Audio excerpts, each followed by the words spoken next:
মধ্যে, পেটের মধ্যে এখনো স্বৈরাচারের ছুড়ে দেওয়া বুলেট এখনো তাদেরকে কুড়ে কুড়ে খাচ্ছে। 30,000 মানুষের এভাবে পঙ্গুত্ব বরণ, 1,500-এর বেশি মানুষের শাহাদাত, অজস্র মায়ের চোখের অশ্রু, অজস্র বাবার কান্না, অজস্র সন্তানের শাহাদাতের রক্ত, এত কিছুর পর জুলাই বিপ্লব আসলো। বাংলাদেশের মানুষ স্বপ্ন দেখেছিল যে এবার অন্তত আমাদের সেই কাঙ্ক্ষিত স্বপ্ন পূরণ হবে, এবার হয়তো একটা সুখী সমৃদ্ধ বাংলাদেশ হবে, এবার হয়তো বাংলাদেশ সত্যিকার অর্থে সমৃদ্ধ বাংলাদেশ হবে। দুর্ভাগ্যজনকভাবে আবার বাংলাদেশের ভাগ্যাকাশে নতুন করে কালো মেঘের ঘনঘটা তৈরি হলো। বাংলার ঈশান কোণে আবার কালবৈশাখী ঝড়ের পূর্বাভাস দেখা যাচ্ছে, আবার দেখা যাচ্ছে নতুন করে ফ্যাসিবাদ জন্ম নেওয়ার পূর্বাভাস। চিন্তা করতে পারেন, কল্পনা করতে পারেন, জুলাই পরবর্তী বাংলাদেশে দাঁড়িয়ে জুলাই বিপ্লবের সবচেয়ে বড় বেনিফিশিয়ারি যারা, তারা গণভোটে নায়ের পক্ষে ক্যাম্পেইন করতে পারে? এটা কল্পনা করা যায়? বলেন, 1,500 জুলাই যোদ্ধার সাথে শহীদের রক্তের সঙ্গে বড় গাদ্দারি আর কি হতে পারে? 30,000 আহত যোদ্ধা এখনো বাংলাদেশে ছটফট করছে, তাদের সাথে এর চেয়ে বড় বিশ্বাসঘাতকতা আর কি হতে পারে?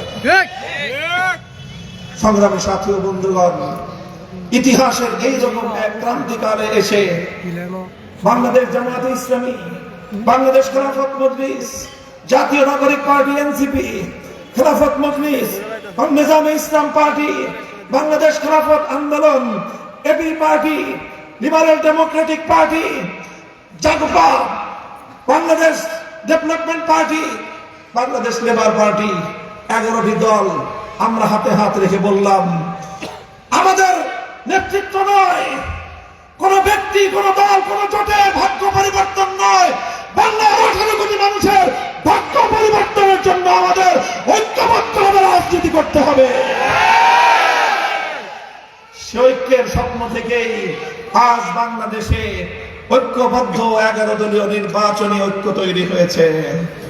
আর এই ঐক্যের কারণে বিশেষ করে তরুণ প্রজন্ম, অর্থাৎ 35 বছরের নিচে যাদের বয়স, 17 বছর আগে যাদের 18 বছর বয়স পূর্ণ হয়েছিল, 17 বছর আগে থেকে তারা ভোট দিতে পারে না।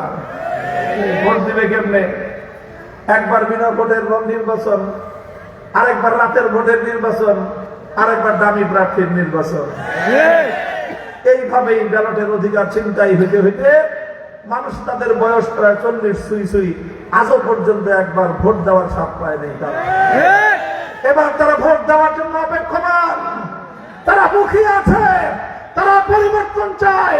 বাংলাদেশের রাজনীতি থেকে লুটপাট, দুর্নীতি, সন্ত্রাসবাদ, গুন্ডামিকে বাংলাদেশ থেকে বিতাড়িত করার নির্বাচন আসছে।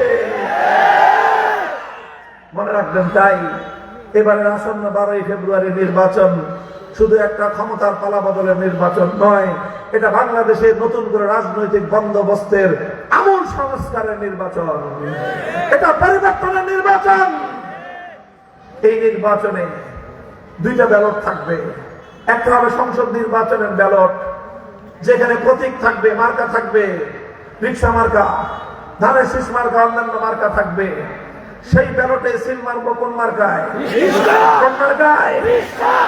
আরেকটা ব্যালট থাকবে, সেখানে কোনো মার্কা থাকবে না, শুধু গণভোট, আর নিচে থাকবে হ্যাঁ আর না। সেই গণভোটের ব্যালটে সিল মারবো কোথায়? এই জন্য আমাদের স্লোগান হলো, গণভোটে হ্যাঁ দিন, রিক্সা মার্কায় ভোট দিন। গণভোটে হ্যাঁ দিন। গণভোটের ব্যাপারে প্রথম দিন থেকে আমরা ডিটারমাইন্ড। গণভোটের ব্যাপারে আমাদের এক মুহূর্ত দ্বিধাদ্বন্দ্ব কাজ করে নাই। গণভোটের ব্যাপারে আমরা কখনোই আপোষের পথে যাই নাই, কারণ আমরা মনে করেছি গণভোটে ন্যায়ের পক্ষে অবস্থান নেওয়া শহীদদের রক্তের সঙ্গে গাদ্দারি, জুলাই যোদ্ধাদের সঙ্গে বিশ্বাসঘাতকতা। এই জন্য গাদ্দারি আর বিশ্বাসঘাতকতা যাদের রক্তে থাকে, তারা কোনোদিন নিজেরাও সফল কাম হতে পারে না, জাতীয় তাদের নেতৃত্বে সফলতা লাভ করতে পারে না। সংগ্রামী সাথী ও বন্ধুগণ, তাই আজ বাংলাদেশের অন্যতম আলোচিত একটি আসন কিশোরগঞ্জ 6, ভৈরব কুলিয়ারচর। এই আসনে আমাদের বাংলাদেশ খেলাফত মজলিসের অন্যতম নীতি নির্ধারণী ব্যক্তিত্ব মাওলানা আতাউল্লাহ আমিন 11 দলীয় নির্বাচন ঐক্যের পক্ষ থেকে রিকশা প্রতীক নিয়ে তিনি নির্বাচন করছেন এবং তিনি জনবান্ধব যে ইশতেহার ঘোষণা করেছেন, আমি বিশ্বাস করে আমি মনে করি এই ইশতেহার ভৈরব এবং কুলিয়ারচর মানুষের প্রাণের ইশতেহার, এটা তাদের স্বপ্নের ইশতেহার, এটা তাদের দীর্ঘদিনের আকাঙ্ক্ষার ইশতেহার। এবং আমরা খবর পাই কুলিয়ারচর এবং ভৈরবে নৌকা আপনার বাংলা আলহামদুলিল্লাহ 11 দলীয় নির্বাচনী ঐক্যের পক্ষে রিকশা মার্কার জোয়ার উঠেছে। রিকশা চলছে পাকা রাস্তায়, কাঁচা রাস্তায়, ঘরে ঘরে পর্যন্ত রিকশা পৌঁছে গেছে। আর রিকশা মার্কা এটা বাংলাদেশের জনবান্ধব মার্কা। ধনী মানুষরা তো রিকশায় চলে না, তারা তো গাড়ি ঘোড়ায় চলে, কিন্তু রাস্তাঘাটে যখন যানজট তৈরি হয় ঘন্টার পর ঘন্টায় বসে থেকে বিরক্ত হয়ে শেষ পর্যন্ত গাড়িতে করে বাড়ি যেতে পারে না, বাড়ি পর্যন্ত পৌঁছতে হলে শেষ পর্যন্ত শেষ আশ্রয় হলো রিকশা। গরিব মানুষ কাম নাই, কাজ পায় না, চাকরি নাই, বাকরি নাই, কর্ম নাই, কোথাও যেখানে যায় দেখে কর্ম খালি নাই, এখন সংসার চলে না, শেষ পর্যন্ত গরিব চিন্তা করে সংসার চালানোর জন্য শেষ ভরসা রিকশা। তাহলে ধনীরও শেষ ভরসা রিকশা, গরিবেরও শেষ ভরসা রিকশা। শহরেও চলে, গ্রামেও চলে, পাকা রাস্তায়ও চলে, কাঁচা রাস্তায়ও চলে। বাংলাদেশে প্রত্যেকটা মানুষকে তার ঘরের দুয়ার পর্যন্ত পৌঁছে দেয় বাংলাদেশের সবচেয়ে বেশি প্রচলিত যানবাহন, বাংলাদেশের ঐতিহ্যের যানবাহন, বাংলাদেশের জাতীয় যানবাহন। ইনশাআল্লাহ 12 ফেব্রুয়ারির ত্রয়োদশ জাতীয় সংসদ নির্বাচনে ভৈরব এবং কুলিয়ারচরের বিজয়ী মার্কা বিজয়ী মার্কা রিকশা মার্কা ইনশাআল্লাহ। সেই রিকশার প্রতীক আমি আপনাদের জননন্দিত নেতা, আমাকে মানুষের নেতা মাওলানা আতাউল্লাহ আমিনের হাতে তুলে দিয়ে আপনাদের কাছে আমানত রেখে গেলাম। ইনশাআল্লাহ এই রিকশাকে এবার ভোট দিয়ে সংসদে পাঠাবেন, সংসদে পাঠাবেন ইনশাআল্লাহ।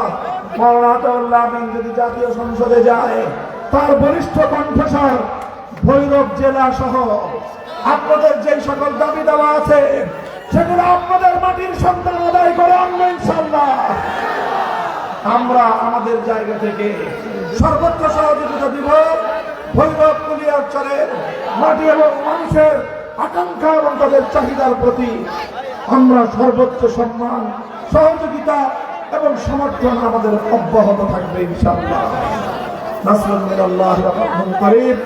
আল্লাহর সাহায্য সমাগত, আমাদের বিজয় ইনশাআল্লাহ অবশ্যই হবে। সুবহানাল্লাহি ওয়া বিহামদিহি, সুবহানাল্লাহি ওয়া বিহামদিহি, আশহাদু আল্লা ইলাহা ইল্লা আনতা, আস্তাগফিরুকা ওয়া আতুবু ইলাইক। সুবহান রাব্বিকা।